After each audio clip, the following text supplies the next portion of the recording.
Good. So let me give you just a quick overview of RWS and who we are and what we do. And many of you are probably familiar with RWS, given that we are here with Women in Localization. But what we do is we communicate, connect, and protect. So we really help organizations build more meaningful connections with their customers, making sure that their communications are clear and accurate and globally understood. We make sure content is relevant and trusted, and that their most important assets are safe and their ideas are protected. So this combination of RWS and SDL has really been a defining moment for the localization industry. So we're creating the world's largest language IP services and content company with best-in-class solutions for all of our customers' language requirements. Our portfolio of language services and technology, alongside our deep expertise and people, really puts us in a unique position. So we're the only company that is capable of helping our customers deliver their business critical content, protecting and realizing their ideas, and communicating clearly and articulating at any scale anywhere in the world. So it's a pretty powerful proposition for our customers who are looking to really transform their business and navigate through this difficult world that we're living in today. But that is not why we are here today. We're not here just to talk about RWS, and I'm loving that you guys are already using the chat and that we have a truly global group. That is one thing I love about working at RWS, is working with people across the globe. We are here to talk about unconscious bias. So we have taken, Ushi and I partner frequently to deliver this unconscious bias course as 3 hours across RWS as part of our diversity and inclusion work that we do. And so we've condensed 3 hours into one. So we're going to go fast. That's right. That's right.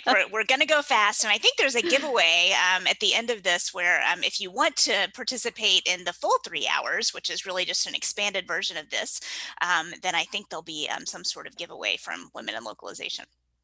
But we hope that you're going to find this experience to be thought-provoking, practical, and engaging. It may feel a little different than other webinars that you've participated in, because it really is going to be interactive. We're going to really use that chat function that you guys are already jumping in and using. So it's great if you continue to use that everyone reply, so everyone can see your answers. There's also a link that is, if you scroll up in the chat, if you didn't get that in the email, to a participant guide that you can download from Google Docs. So you just go on Google Docs when you click on that link to file and download, and you'll be able to get that guide, so you'll have something after to reflect upon and think about. And then we're actually going to use some breakouts later. So we'll have an opportunity to really talk with one another more deeply than just you listening to Ushi and myself. Okay, so with that, I said it's going to be a little different from other webinars. We're going to begin a little bit differently as well. And what I'd like to do is, before we go into this next exercise, is give credit to Valerie Alexander, because we have borrowed this exercise from her TEDx on unconscious bias, which I highly recommend if you have not seen it. So we're going to begin with a visualization exercise. And what I'd like you to do is get comfortable in your chair. Because you're going to be doing some visualization, I'd like you to actually close your eyes. I'd like you to take a deep breath. And now I'd like you to imagine. You're late to catch a flight. You rush through the airport, you run through the terminal, you step onto the airplane, and just as they close the door behind you, the pilot steps out of the cockpit and says hi. You get to your destination. You go to a local restaurant, you have the best meal of your life, and at the table next to you, there is a couple happily celebrating their anniversary. The next morning, you go to the biggest tech conference in the world, and the CEO of this year's hottest tech startup just took the stage to speak. So now you should have a solid picture of all of that in your head. I'd like you to please open your eyes, because I have some questions for you. In your mental image, was the pilot black? Was the married couple 2 men? Did the tech CEO on stage look like me? So it is okay if one or all of your answers is no. Your brain creates images of what is familiar to you, and the things that I mentioned are generally less familiar: the black pilot, the same-sex married couple, the female tech CEO. And when we are confronted with something that is different from what we might expect, the amygdala, the most ancient part of your brain, sends a signal that immediately releases cortisol into your bloodstream, which triggers a stress response. This happens in a matter of milliseconds. It happens before you even have time to think. There's been a lot of research about this. Dr. Susan Fisk is a psychologist at Princeton who's really dedicated her career to researching bias. And she explains that when it comes to unfamiliar social situations, there's ample evidence that encountering something that is fundamentally different from what we expect elicits a stronger activation in your amygdala than encountering something that you might perceive as the norm. And this response in our amygdala is our fight or flight response. It's what has kept us alive for millions of years as a species. So it's, will that noise that I hear in the forest eat me, or am I going to eat it? But today, luckily, most of us aren't facing life or death situations on a day-to-day basis. However, our brain is still wired that way. It still operates the same way, and it may be triggered by a situation or an email or an interaction that, and sometimes we don't even know why we're experiencing this response. So at a high level, the first reaction that your brain has to something different, it's fast, it's automatic, it's impulsive, and your thinking brain may not even be activated at first. So at a high level, unconscious bias is an assumption or a stereotype that is, it's automatic, it's unintentional, it's deeply ingrained, and it is able to influence behavior. So bias is something that we all have, but it has this negative connotation. It affects every decision that we make, whether we know it or not, whether we like it or not. And unconscious bias means that you don't know that you're biased. And it can lead to making incorrect assumptions and then taking action based on those assumptions. So to avoid this, we all need to be more aware that we are being influenced by bias, and what can we do to uncover our unconscious bias. So what we're going to do today, our goal in this hour that we're going to spend together, is to raise awareness, to begin to shift perspectives and expand our thinking, to uncover our biases that are unconscious, and to discuss the impact of those biases and identify things that we can do to address bias in ourselves and others. We're going to really leave you with one or two key takeaways, we hope, that you'll be able to use to uncover and address bias. So we have our typical ground rules here. We're going to be open, we're going to be present. I've said we want to be really interactive and engaging. There is one unique thing that we've added to this list here, and that is to allow yourself to be uncomfortable. It is often not easy to confront our own biases, and it can feel a bit awkward. And Ushi and I have had this conversation with people across RWS, and it is really empowering and interesting to hear everyone open up about their own experiences, but also about biases that they may have. So just remember that we're all in the same position. We all have this happening, and the purpose of this session is to really begin to uncover and openly discuss that in a safe environment. Okay. So what we're going to do, we had our visualization exercise to build some awareness around some of those unconscious pathways that your brain already has in place. We're going to now take a look at a little bit of data that really begins to highlight how unconscious bias seems to be impacting some key ways that we work, some key ways that we interact with each other. And we're going to go through a little quiz. It's true, false, and you can either pop your answer into the chat if you would like to, or you can just simply, find a piece of paper on your desk and make some notes for yourself. So I think we have 4 questions here, and I'd like you to make a note whether you think these are true statements or false statements. Okay. The first one is: both men and women see decreases in household income and savings as weight increases.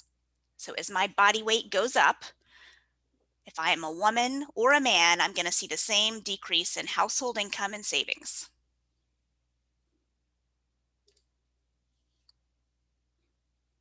Question 2.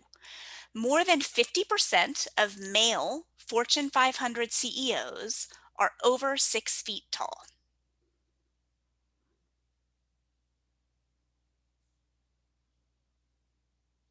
Okay.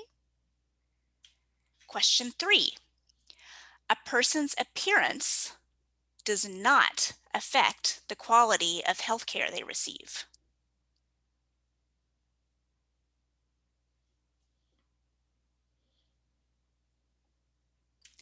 And finally, question 4. We are more likely to believe someone if they have an accent that is similar to ours.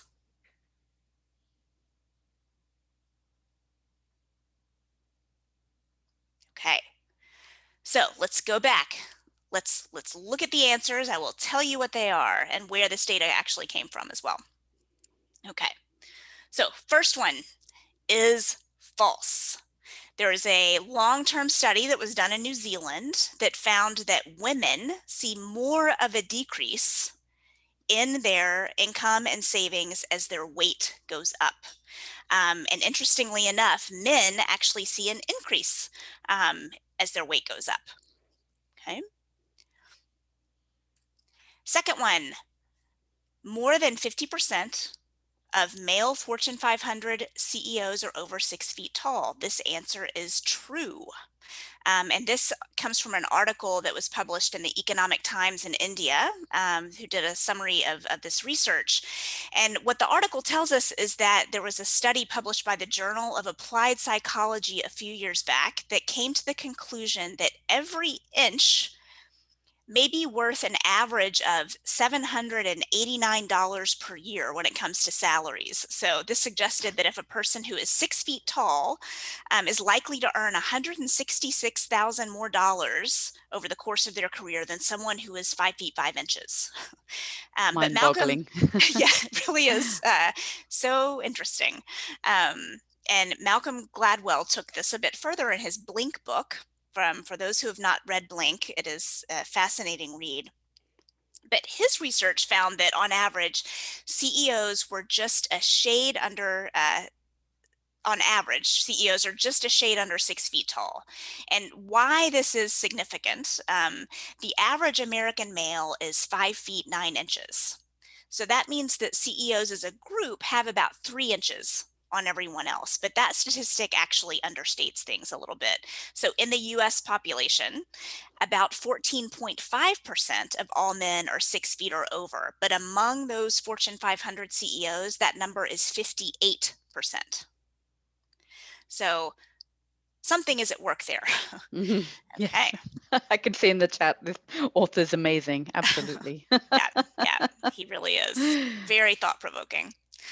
Okay, third question, and this has particular relevance, especially in the times of COVID that we are in. And this study was actually done, it was based in the United States, but I've seen more of this data coming out globally, and you may have Ushi as well, as the world has been fighting the pandemic. But this data sadly showed that members of minority ethnic groups were less likely to be prescribed pain medication, and in some cases receive different levels of care in the emergency room. And that's a study that was done out of the Oregon Health and Science University. And then finally, we are more likely to believe someone if they have an accent that is similar to ours. And I think many people guess this. It's definitely something in our business that is very, in our industry, very relevant, right? The answer is true. And this goes back to that amygdala response that I talked about earlier, the thing that kept us alive for many years. This, is this person in my tribe or a different tribe? And as we become a more global community, and I think COVID has even spurred that forward even faster. We're all in this together. It has a big difference. There is one really interesting fact about this that that the research has shown is that there is one accent that is more trustworthy than any other accent. Does anyone want to guess what that is in the chat? One accent that is more believable and more trustworthy. I can see someone's maybe got it there. Quite, yeah. I think the responses in the chat are pretty Is getting some unanimous. consistency here. Yes, it is the Quite consistent. British accent. Yes. So I um, always joke that that's the reason Jen invites me to join her on these things. But yes, that's many right. people guessed that one correctly. That's Yes, fantastic. absolutely, absolutely. I'd love to dig into that research more and find out what it is that makes that true. Um, yes, sounds proper, says someone. So you've got that going for you if you have the British accent. So this is really just these data points are a few examples of how bias can really begin to impact decisions in the workplace. And as you look at them at scale, as they're happening across a country or the world, it can really begin having big implications. So as we build awareness over our discussion together, remember that we all have bias. Remember that bias does not equal action. So you can have the bias and not take action on it. But building awareness builds your ability to safeguard against actions that could have detrimental impacts. So what I'm going to do now is I'm going to turn things over to Ushi so she can talk a little bit about some different types of bias that are the result of making assumption. Wonderful. Thank you, Jen. So, we're going to talk a little bit about different types of bias, but I think it's quite important to tell you don't worry about all these different types. We want to pull out some examples so that maybe you can recognize them, but you by no means have to memorize all these different types or worry about which type you're experiencing at any one time. It's just purely to illustrate that there are different examples, but don't get hung up on which one's which. So assumption bias is the first one we're going to talk about. And this is when you believe something is the case, but you don't have any proof. It's just an assumption you make. There is a number of different examples here that we're giving, and I can go into more detail about each one. If you are But before we do, I think if we ask you to do another sort of visualization, just a quick one, but try and picture this. I'm gonna tell you a story. A boy and his father are in a car accident. The father is killed, and the boy is taken to hospital. On seeing him, the surgeon says, "I can't operate on this boy because he's my son." So just let that sink in for a moment. So initially, what sex did you picture the surgeon as? I, yes, I can see the answer in the chat. People have absolutely grasped that the story began with the boy's father being killed, but many people might first assume the surgeon is male. So yeah, absolutely. I can see in the chat there someone did say yes. First, you think the surgeon is a man. That is just an assumption we've made, and that's a kind of response we would expect in assumption bias. So absolutely, there was just one example there. Some other more specific types you can see here. We've talked about performance bias. This is when we might have a scenario where you may think someone is successful down to luck or down to some reason that's really not related to their performance. And in the full training that we go through, the full session we go through at RWS, it's 3 hours. We do sort of share some videos here, and there's a scenario where one colleague thinks someone has got a promotion because they were in a minority group, and actually their assumption is that's why they were promoted, because there was some bias that led to the their performance. So this is performance bias, is when you believe the bias that led to the result was due to some action or behavior. We then have I can't even say it, attribution Attribution. bias. Yeah, there you Attribution go. bias. This is when we put some value on something unconsciously. And this is often the case with objects. If you see a Rembrandt painting, but you see it in a flea market, You might not recognize it because you're not expecting to see something valuable there. And we can do the same with people.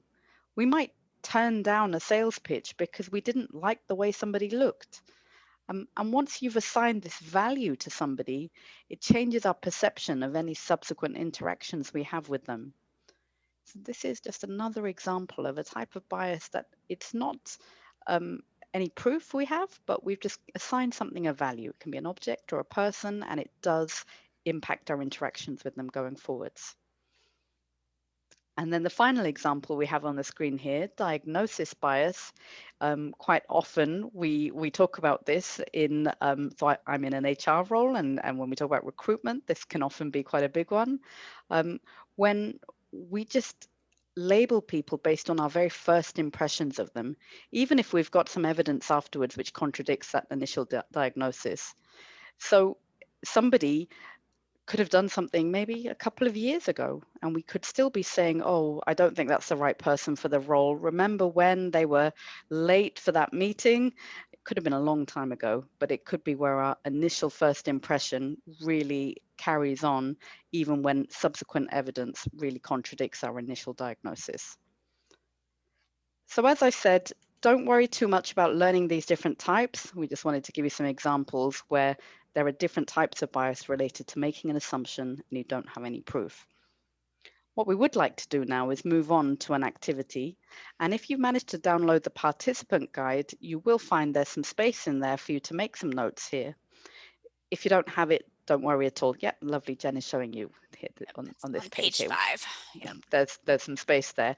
If you don't have this, have it available, don't worry, just write down on a piece of paper in front of you.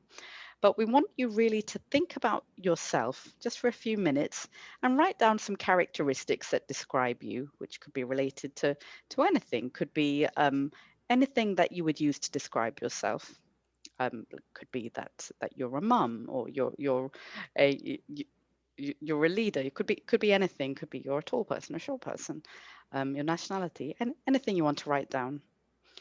And then next to these characteristics, write down something that you think could trigger bias in someone else based on that characteristic. So firstly, you're identifying them, then you're writing down what something that could trigger bias in someone else. And then the final point there is to say, how do these characteristics influence how others see me and how I see others?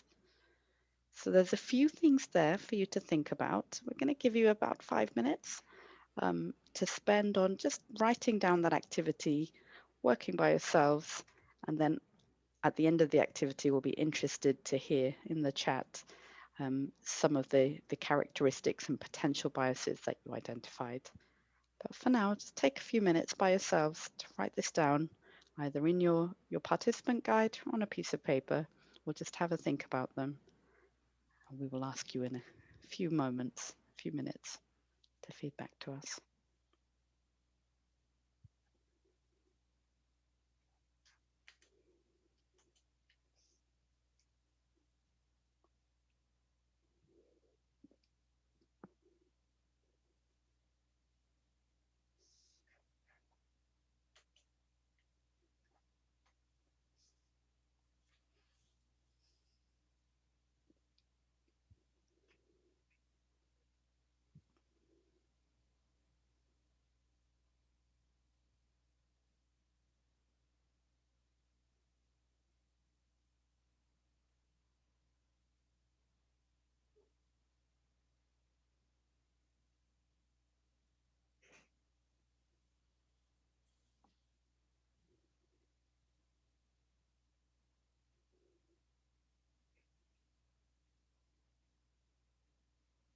And maybe as you finish, if you want to go ahead and start throwing things into the chat that stand out for you, that we can begin building input there.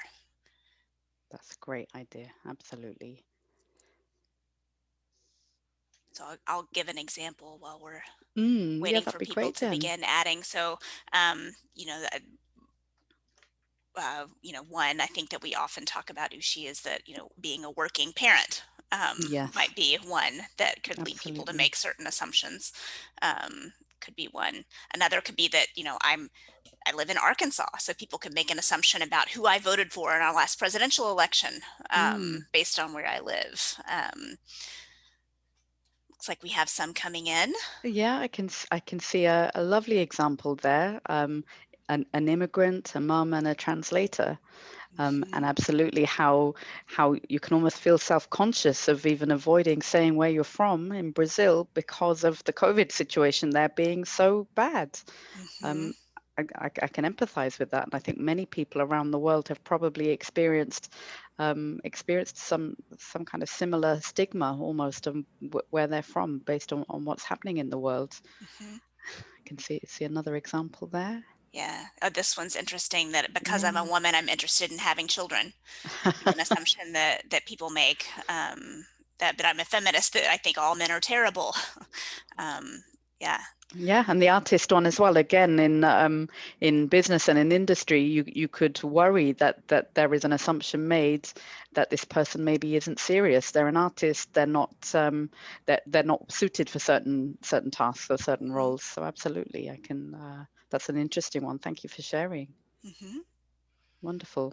No, we One really value all these inputs. Yeah, absolutely. One of my favorite from one of the classes we've done at RWS is, there was a woman who shared that because her eyes were green, I believe was the color, that people where she lived thought she might be a witch, which I had Wow. never heard that one before. Yeah. It's like sometimes you hear some very interesting things. Oh, because I'm creative and passionate, I might not be organized. Um, yeah. Yeah. Great. I think we've got some. Thank you to everyone who shared. I can see another working mum. I think many people have raised that one. I agree. That's a common one we see and thing that I think we have experienced many examples that show that does cause bias for many people. Hmm. Bright colored hair as well.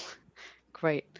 It's it's really interesting, I think, to hear all these different experiences people have written down.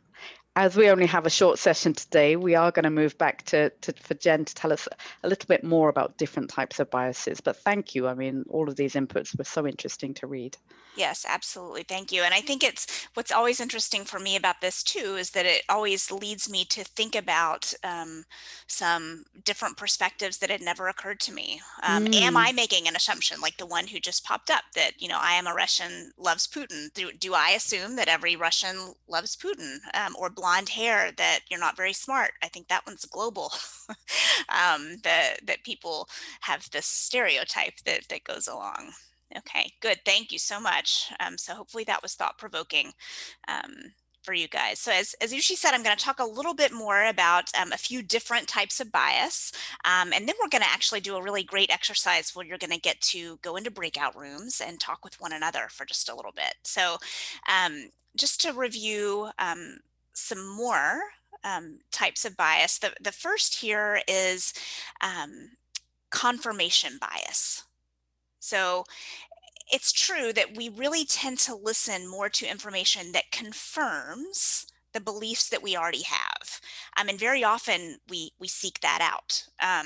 So you listen to, you look for proof that backs up your belief, and you may discount information that doesn't support it. So being aware that this happens can really help you avoid really being a prisoner to your own assumptions. So there's a really interesting book called Conversational Intelligence by a woman named Judith Glaser, and there's a statistic in there that really stood out to me the first time I read that book, that almost 90% of the questions that we ask are questions to which we already know the answer. So we're striving to just further support our own view. We're trying to drive other people to our own view with our questions. And we do that because it feels vulnerable when we venture beyond what we know. And when I first heard that statistic, I thought that can't be right. That's not true. But then you begin paying attention and you notice that this is what, we and others are doing. So I would encourage you as one starting point, begin asking open-ended questions. Ask questions, Ushi, what would happen if we were to do blank? mm, So that we could explore that together versus, me trying to guide you with my Mm. questions, leading with interrogation. Yeah. Um, the other thing to think about here are your social media feeds. Mm. So you typically follow people or organizations because you have a hobby or an interest in that group. And it's interesting to really look and think about how diverse are the people or groups that you may follow. Are you looking for a different view? Think about where you get your news. All of this is confirmation bias at play. The next is commitment bias. So this is when you've made a commitment to a particular point of view, you can really get stuck in it, even when it might obviously be wrong. I might do this at home with my husband a lot when I know that I'm right, but I don't want to let go of my view, even if I figure out maybe there's another perspective. It can happen at work when we're advocating for a certain system or a way or a process of doing things, and it's hard to let go of those sometimes. It can happen in bidding wars. So when someone is bidding on a house, and they wind up in a position where they're paying way more than the house might be worth because they're blinded by the fact that they want it. Um, and this final one is really interesting, stereotype bias. So this is a little different than what you might expect it to be. So stereotype bias, as we're talking about it here, is when you unconsciously confirm negative stereotypes Mm. about your own racial, ethnic, gender, or cultural group. So studies have shown that people can perform less well if they're exposed to a negative stereotype about themselves. For example, the comment that came up in the chat earlier where Mm. someone said, I'm blonde, so I'm not very smart, can be an assumption others might make. So the interesting thing about stereotype threat is that you don't actually have to believe it to underperform. So that's how unconscious it can be. And in our course where we watch the full video, we view an example of a female leader who's hesitant to apply for a board position. Instead, she says, well, Bill should probably apply because he would fit in better with the guys. Mm. So in the workplace, stereotype threat can really prevent people from applying for a job or asking for a promotion or really advocating for themselves. Yeah. We don't even realize it's happening. I'm sure you hear this a lot, Ushi, people Well, like we can't undervaluing see where people's they are. faces, but I am sure there are people sitting here who are nodding and thinking, Actually, yeah, that does sound like the kind of thing I've seen." So Yeah, absolutely, that one yeah, really rings true for me. yeah. It's imposter Yeah. syndrome. Mhm. I mean, Absolutely. we see that a lot, and it happens not in men and women, but it happens even more frequently in women. Yeah. That that not as willing to kind of fake it till we make it. Um, okay, good. The next, and these are the last types of bias that we're going to show, and then you guys are going to get to go and do an activity to talk with one another. These are around fixation bias. So this is around letting one factor really overwhelm our decisions. So in the real world, we would objectively weigh all of the information that we have, but in reality, we often let one factor really take over. So the first is around attentional bias. So this is where I choose to pay attention to some things and ignore others when I'm choosing between different options. I'm sure you've all experienced where you and a colleague are both looking at the same set of data, but you come away with completely different key takeaways from it. This is also used to play on our emotions in advertising. So insurance companies may use this bias to their advantage when they're showing a disaster in a commercial, and the fear of that disaster might motivate people to buy more insurance when Mm. rationally we know that that disaster may be unlikely to happen. So being aware that sometimes we may over rely on one data point. The next is anchoring bias. So this is when you are constrained by where a negotiation may begin. Relying too heavily on that first piece of information that you may learn. So this can come into salary negotiations. And research shows that really whoever makes the first offer has the edge because they put the anchor in the ground. And then finally, primacy and recency bias. Whoops. So this is judging something based on either the first thing that happened. So my first impression that I had with someone, and 5 years later, I don't want to invite, um, you know, Michelle to do a presentation with me because the first one I saw her do 5 years ago, she was really nervous. Or recency, really basing an entire decision on something that is the most recent fact that I earned. So someone was late to the last meeting with me. So I'm assuming that they're going to be late to every meeting. This one really comes into play with like performance reviews. When you think Or about some, all of these for me, Jen, I'm thinking of interview processes and times when, if you think back to it, if you've been involved in interviewing people, mhm. or maybe you've been on the other side, these are things I think we need to be really careful of. Yeah, yeah, absolutely.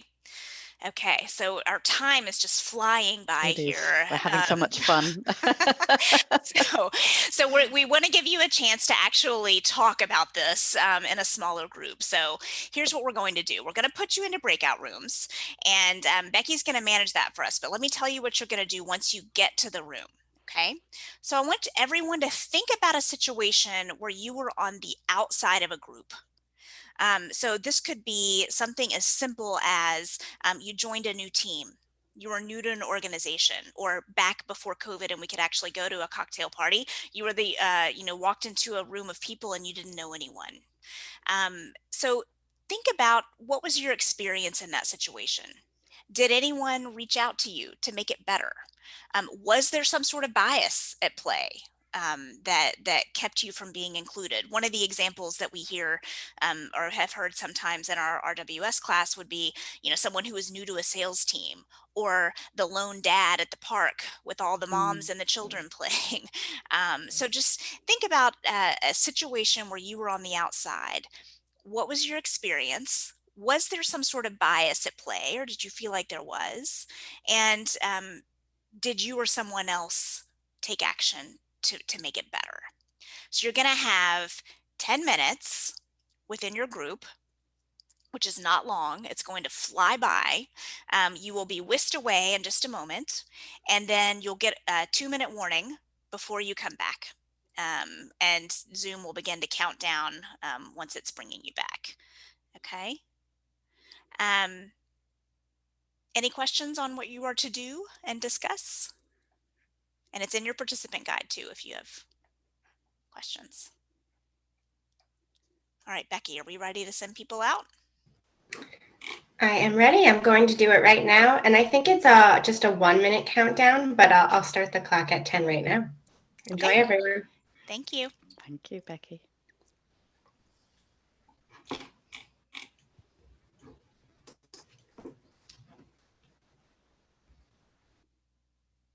I can see everybody being magically brought back. Everyone is coming back. It can sometimes be a bit jarring to be sucked out of your conversation. Mid conversation, sometimes people rejoin and they're literally in the middle of a sentence.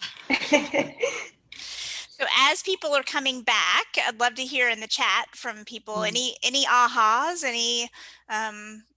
anything you had in common with your discussion partner or partners that you think would be useful? Anything helpful someone did when you were on the outside of a group that helped? Can I share my experience, my talk with Astrid? Sure. We both had a similar experience. We were in a new company in a different country, and we were feeling like outsiders. And thankfully, someone or more than one person came to help and to talk to us to see if we needed anything or how they could make this transition easier for us. So it was very nice to count on someone to not feel like you are an outsider. In my case, I felt I was like really dumb because I did not know the process at the beginning of a project, and actually it was just my day one, and I had to learn some things, and everything turned out fine. So I actually had the bias on my mind, but someone from the company with more experience helped me realize it was just a matter of time. And yeah, it was really helpful. And actually later I could do the same for a colleague who joined the company. So excellent. It's nice when you have someone to welcome you, because then you can give it back later, you know? Absolutely. And that's really one of the big benefits of having this conversation, that, normally we have a long time to talk about it and it makes it really impactful. But that was the perfect example to share, Bruna, because thank you. It really does highlight that, and someone even put it in the chat, sometimes we're judging ourselves. We have the bias. They're Yes, worried that we might be exactly. judged, but you're able to overcome that with the help of someone else, and then you pay that forward when Yes. someone comes through. Yeah. And there's a lot around non-native speakers coming up in the chat as well that can, make you feel like you're on the outside, and the steps people can take to really bring that person in, make them feel more comfortable. That's true. Thank you. This discussion actually is really insightful. Thank you so Good, much. good. Glad you're enjoying it. Good. So I don't want us to run out of time for Ushi to share the next section around the value of tackling bias and some tips around what to do when you encounter bias in yourself and in others. So please continue to type in the chat because I think we can all take a look at that as we're going through this next section. But Ushi, I'd like to turn it over to you to talk about this next topic. Wonderful. Thank you, Jen. Can you move? There we are. Great. That's perfect. So we've talked about all these different things we've uncovered, and in the chat, it really feels like you managed to cover a lot of topics and find quite a lot of similarities. And hopefully just by sharing Bruna's example as well, and by people reading things in the chat, what we're gaining is we're gaining some awareness of the biases that influence us and others, and recognizing them. And when we're aware, that helps us challenge these biases. And the value of this is that this way we benefit from different perspectives, and in an organization, we benefit from more collaboration and trust. And then this obviously pays dividends and really pays off in a wider group and wider society.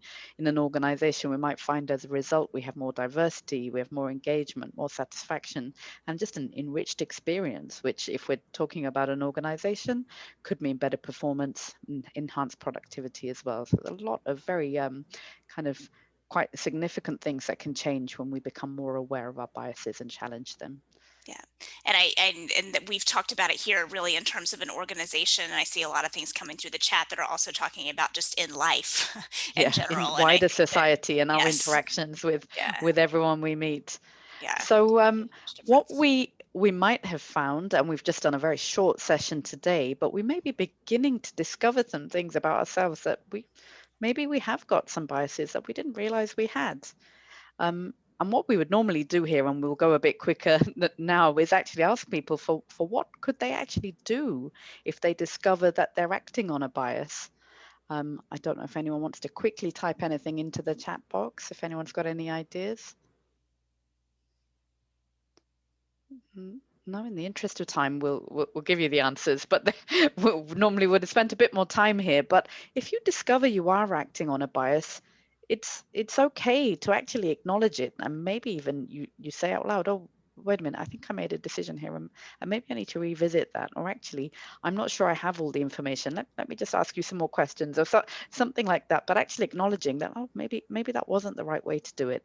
And you can ask yourself why you think you made that decision. And as you kind of think about this and become more aware, you might find that there's certain situations when you experience bias, or where you've noticed you act on a bias and there's a trigger, and really slowing down and sort of stopping and doing some self-reflection can really help you understand and identify what it is that made you act in a certain way. Because when we slow down, we are much more intentional, and we do things, we realize why we do things rather than just going to our normal ingrained habits. We talk a lot in our other leadership courses on doing things that become habits and having to unlearn things by slowing down and really being intentional in what we do. And then we might think and visualize a situation that could happen to us in the future, and try and change our mental picture. So we did that visualization at the beginning, and we might really stop and try and think about these situations again and change that picture that comes to us, so that if somebody asks you to do that visualization in future, you might have a different immediate picture in your mind. And if you're in a situation which involved another person, it might absolutely give you an opportunity to apologize if that's necessary. May not always be the case, but I think that helps with the acknowledging and owning that you've recognized something in yourself that perhaps wasn't right. You want to change it in the future. So the next topic or next area is sometimes we have this problem where we notice others are acting in a way that shows that they might be acting on bias, and we don't know quite what to do because we can see they're doing it, but what do we do?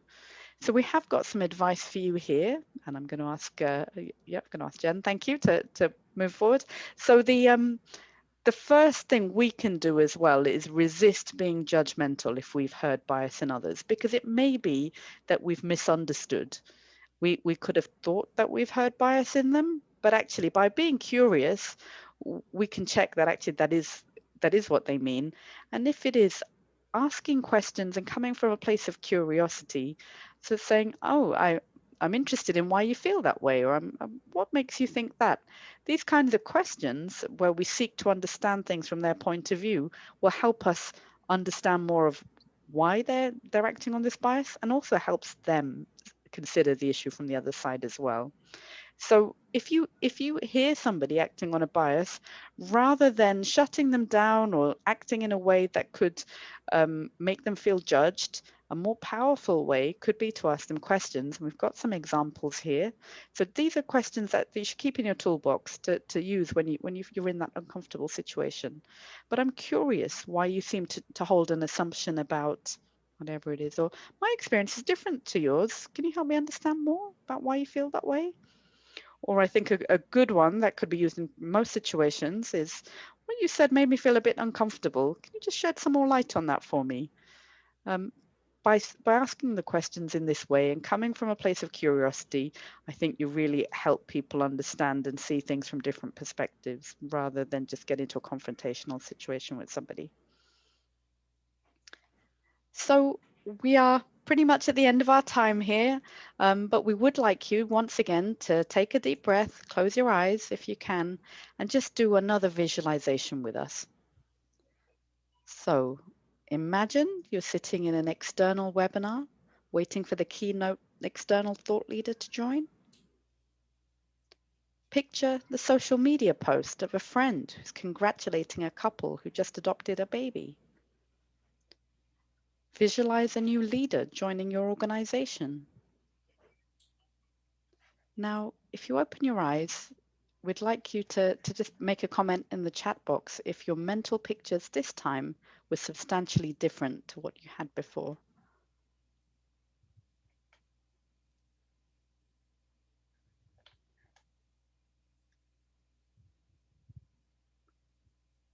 Okay, I'm very, very happy to hear that things have changed for people and you could visualize more than one option. That's fantastic. Mm-hmm.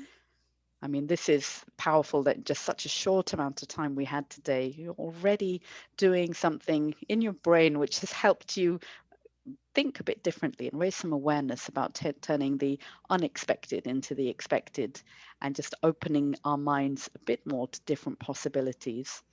So we are right at the end of our time. If there's any key takeaways or commitments that you want to make to yourself and share in the chat, we would, can we do this once a month? I love that. And do type in the chats if there's any kind of closing comments you want to make. But really, we really do value the fact that you guys have been very participative. It's been very interactive. And we've had participation just in so many different ways. So big thank you. Taking time to pause and considering before action, I think that is one very simple thing we can do just by slowing down, taking a few minutes. That's fantastic. Yeah. Jen, any closing comments from you? No, I think, to the point of 1 month, doing this once a month, I would encourage you to, take your participant guide or whatever you were writing notes on and get that out once a month. Just really pushing yourself to think differently, just really making a list, taking the time after we close here to, make a note. What are the biases that you realize that you had? What are you going to do to address them? So really just echoing Ushi's thank you to all of you and to Women in Localization for having us here. So remember, we all have biases. Bias does not equal action. Building awareness is the first step, even if that means you're uncomfortable, and it's really important to take that first step. So thank you all for spending the time with us today.